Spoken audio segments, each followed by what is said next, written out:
Hello friends, welcome to AH times. Friends, ఈరోజు మీ అందరికీ ఈ వీడియోలో ఇప్పుడే వచ్చినటువంటి ఒక ఫ్లాష్ ఇన్ఫర్మేషన్ అప్డేట్ గురించి చెప్పడానికే ఈ యొక్క వీడియోని అయితే చేయడం అయితే జరుగుతుంది.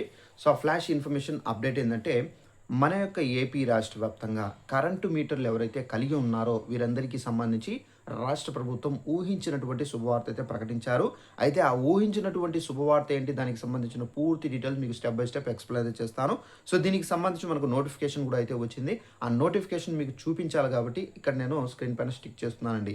ఇక్కడ చూసుకున్నట్లయితే మనకు కరెంటు మీటర్లకు సంబంధించి, కరెంటు బిల్లులకు సంబంధించి విద్యుత్ బిల్లు మీరు లెక్కించుకోండి. ఇక మీదట మీ ఇంటి బిల్లు ఎలాగో మీరు కూడా తెలుసుకోవచ్చు. గృహ విద్యుత్ ఛార్జీలు, వాణిజ్య విద్యుత్ ఛార్జీలు ఉదాహరణకు గమనించండి. ఇక్కడ మనకు 2 కేటగిరీస్ అయితే ఇచ్చారు. ఒక్కొక్కటి మీకు ఎక్స్‌ప్లెయిన్ చేస్తాను. ఇక గృహ విద్యుత్ ఛార్జీలు చూసుకున్నట్లయితే 30 యూనిట్లకు రూ. 1.90 అయితే వేస్తారండి.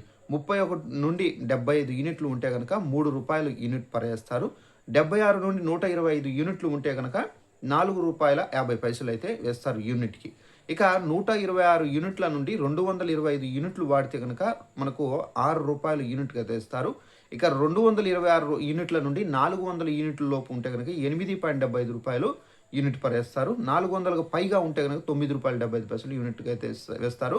ఇక వాణిజ్య విద్యుత్ ఛార్జీలు చూసుకున్నట్లయితే 50 యూనిట్లకు రూ. 5, 51 నుండి 100 యూనిట్లు చూసుకున్నట్లయితే రూ. 7.65. అలాగే 101 నుండి 300 యూనిట్లు ఉంటే గనక రూ. 9.05. ఇక 301 నుండి 500 యూనిట్లు ఉంటే గనక రూ. 9.60. 500కు పైగా అంటే 10.15. ఉదాహరణకు రెడ్డి గారు అక్టోబర్ నెలలో 123 యూనిట్లు వాడుతున్నారనుకోండి.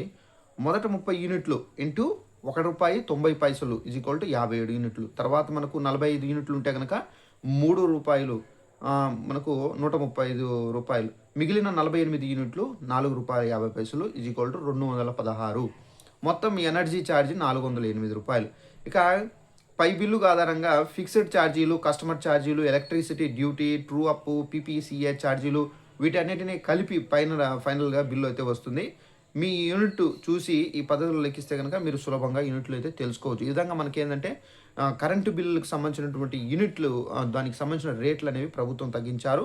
అయితే ఇక నుండి మీరు గత నెలలో మీరు కట్టినట్టుగా ఛార్జీలు కట్టాల్సిన అవసరం అయితే లేదు. ఇప్పుడు మీరు మీ యూనిట్‌లో ఎంత వస్తుంది ఏంటనేది మీరు ఈ విధంగా టాలీ చేసుకొని మీరు ఆ యూనిట్లు అనేది మీరు కట్టొచ్చండి. సో అమౌంట్ అనేది. సో ఇదండి ఇన్ఫర్మేషన్. ఈ వీడియో నచ్చినట్టయితే లైక్ చేసుకొని ఛానల్ సబ్స్క్రైబ్ చేసుకోండి.